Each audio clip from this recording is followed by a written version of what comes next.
창세기 30장 37절에서 42절까지 43절까지 말씀 함께 봉독하겠습니다. 야곱이 버드나무와 살구나무와 신풍나무의 푸른 가지를 가져다가 그것들의 껍질을 벗겨 흰 무늬를 내고 그 껍질 벗긴 가지를 양떼가 와서 먹는 개천의 물 구유에 세워 양떼를 향하게 하며 그때가 물을 먹으러 올 때에 새끼를 베니 가지 앞에서 새끼를 뱀으로 얼룩얼룩한 점과 점이 있고 아렁진 것을 낳은지라.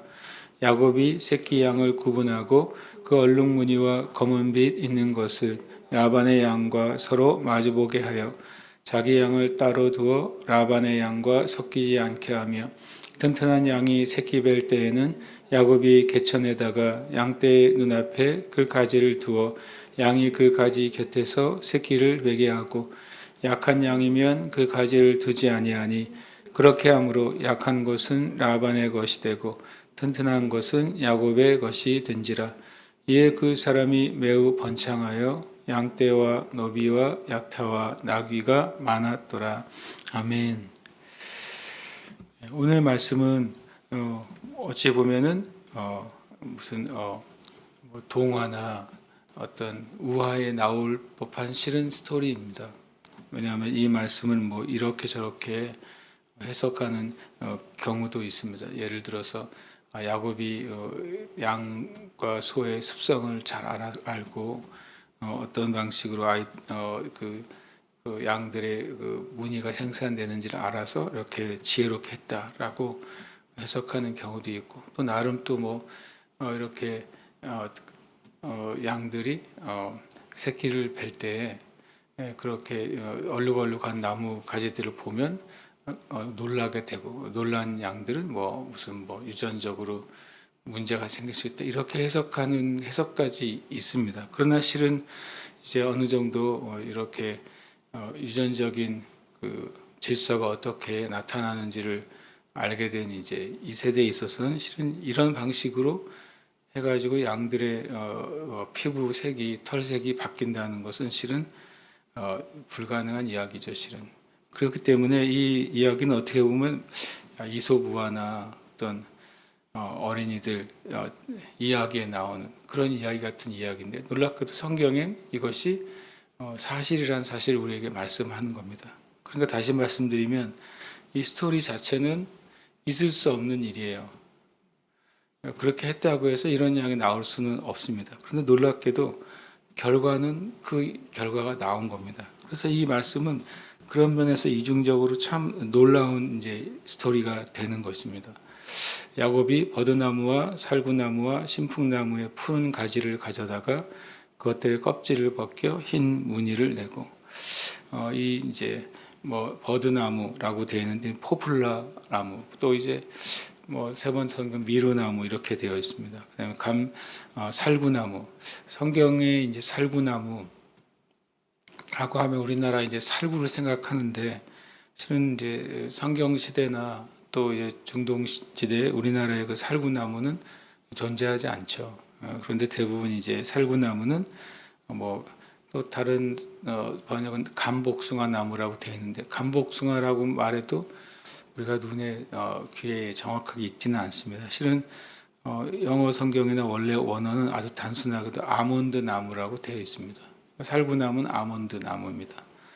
그 다음에 이제 신풍나무는 이제 플라타너스 나무입니다. 그러니까 이 세 나무의 특징은 다 가지 자체가 푸른 빛을 내는 가지들인데, 그것은 이제 야곱이 경험상 알고 있는 나무들이고, 그리고 그가 구할 수 있는 주변의 나무들이죠. 그것을 가져다가 껍질을 벗겨 흰 무늬를 냈다. 그러면은 다 흰색이 아니냐? 그것이 아니라 중간중간에 푸른색 가지의 중간중간에 껍질을 벗기면 푸르스름한 색과 흰색, 푸르스름한 색과 흰색, 이런 식으로 이렇게 두 가지 색깔이 이렇게 어울려서 나오는 가지가 되는 것이죠.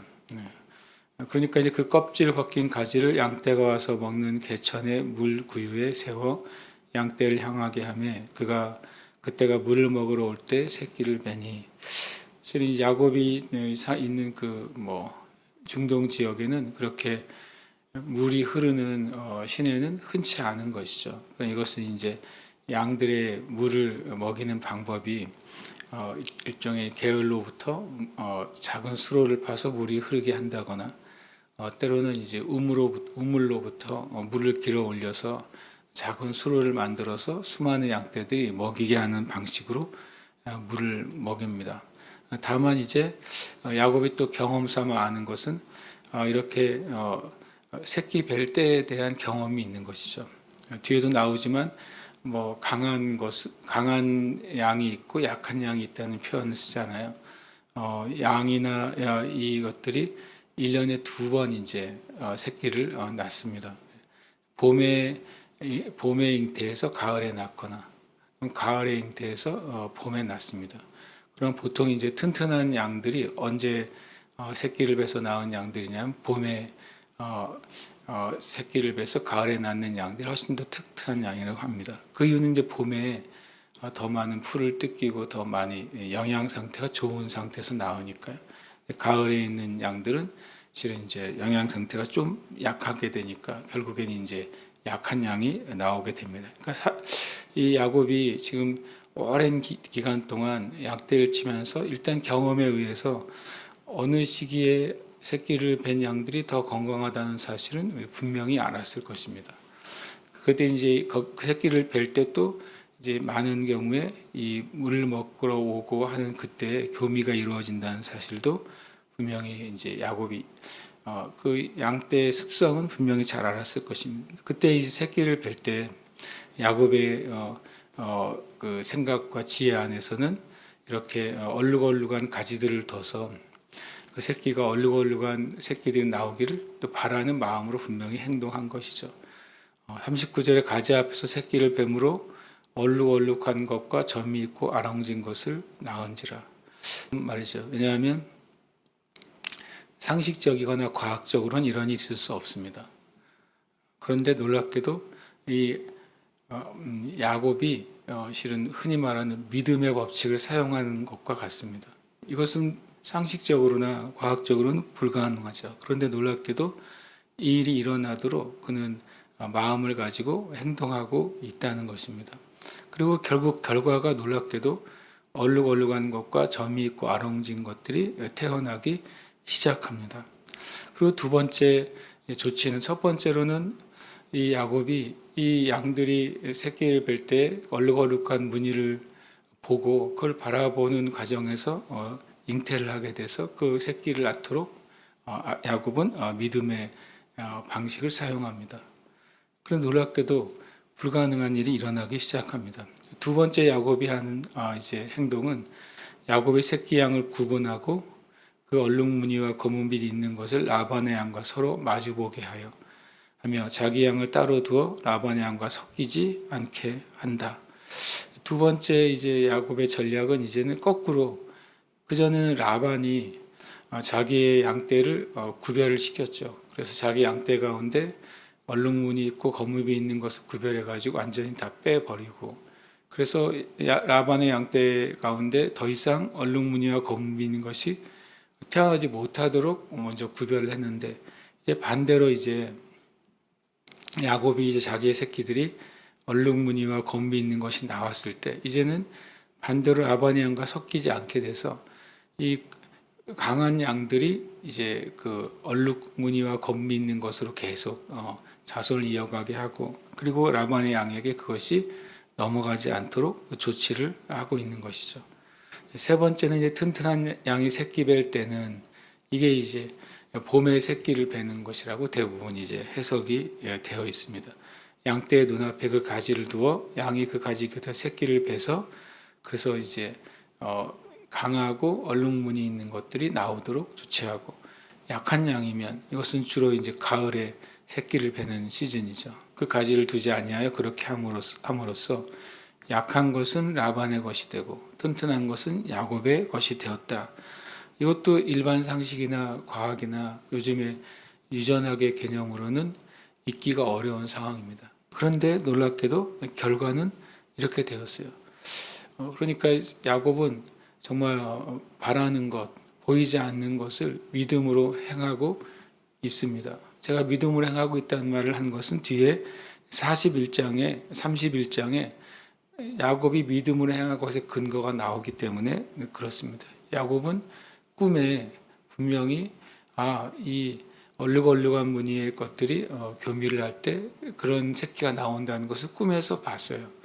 그리고 또 꿈에서 음성을 듣습니다. 하나님의 음성을. 내가 라반의 행위를 알고 내가 너에게 복을 주겠다고 하는 음성을 듣습니다. 그러니까 야곱은 꿈에 본 것과 주님의 음성을 기반으로 해서 이런 믿음의 행위를 한 것이죠. 믿음의 행위가 불가능한 일을 가능하게 하고 부자연적인 것을 초자연적으로 바꾸는 놀라운 결과를 만들어냅니다. 이에 그 사람이 매우 번창하여 양떼와 노비와 낙타와 나귀가 많았더라. 이것도 놀랍죠. 왜냐하면 그 사람이 매우 번창하여, 이 표현은 첫 아브라함이 부유하게 되었을 때 일어나는 장면입니다. 또 두 번째 이삭이 또 부유하게 되었을 때 나오는 그 문장이 그 사람이 매우 번창하여라고 하는 것이죠. 43절은 이렇게 아브라함의 시작한 믿음의 조상, 그리고 하나님의 약속하신 언약이 아브라함에게 성취되고 그 다음에 이삭에게 성취되고 이제는 야곱에게 성취됨으로써 명실공히 하나님의 그 약속의 후손, 또 약속의 그 믿음의 조상 안에 야곱이 들어간다는 사실을 보여주는 문장이 됩니다. 다시 한번 말하지만 야곱은 실은 믿음으로 보고 믿음으로 행한 것입니다. 그것이 영적인 바라봄의 법칙이고 믿음의 법칙이 되었던 것이죠. 이것은 온전히 하나님의 초자연적인 역사였지 야곱의 어떤 꾀나 기회나 우연의 결과가 아니었다고 성경은 말씀하고 있습니다. 양떼가 많아지니까 그 많은 양떼를 이제 칠 다른 노비들을 이제 구하게 되죠. 양을 팔고 또 노비를 삽니다. 그 노비들이 또 양떼를 칠 때 그 필요한 낙타와 나귀들을 또 구입하게 되죠. 그래서 연쇄적으로 양떼와 노비와 낙타와 나귀가 많아지는 큰 무리를 이루게 됩니다. 야곱이 라반에게 언제 나는 나의 집을 세우겠습니까? 라고 말하잖아요. 그러니까 14년간 야곱이 정말 힘을 기울여 이루었지만 손에 가진 것이 하나도 없었어요. 근데 이제 그가 라반과 불공정한 이제 계약 조건 안에서 이제 하나님이 도우시는 일을 시작하니까 6년 만에 엄청난 거부가 된 것이죠. 14년간은 빈손이었다가 나머지 6년간은 거부가 됩니다. 후에 야곱이 20년간 있었다고 표현하니까 이렇게 계산하면 이 6년 동안에 큰 일이 일어나게 되죠. 야곱이 바단 아람에서 보낸 20년은 첫 7년은 아내를 얻기 위한 7년이었고 그 다음 7년은 11 아들이 실은 태어나는 7년이었습니다. 결과적으로는. 그리고 나머지 6년은 하나님이 야곱의 인생 가운데 약속하신 그 약속과 축복과 형통을 이루시는 6년이 되는 것입니다. 그래서 우리의 삶 가운데 우리의 삶의 모든 영역에 진짜 하나님의 형통, 하나님의 은혜가 풀어져야 될 줄 믿습니다. 그래서 우리가 하는 일이 무엇이 되었을 때 이것이 하나님이 행하셨구나 라고 하는 증거가 여러분의 삶 가운데 명확하게 나타나시기를 축복합니다. 내 자신도 내가 믿음으로 행한 결과를 하나님이 행하셨구나. 나를 둘러싼 사람들도 저 사람의 삶에 하나님이 행하시는구나 하는 증거가 가득하게 되고 그것이 하나님께 영광이 되고 또 복음 전도의 통로가 되는 삶 사시기를 축복합니다. 함께 기도하겠습니다. 성도들의 삶의 모든 영역과 행하는 모든 일들에 하나님의 형통과 지혜가 풀어지기를 기도드립니다.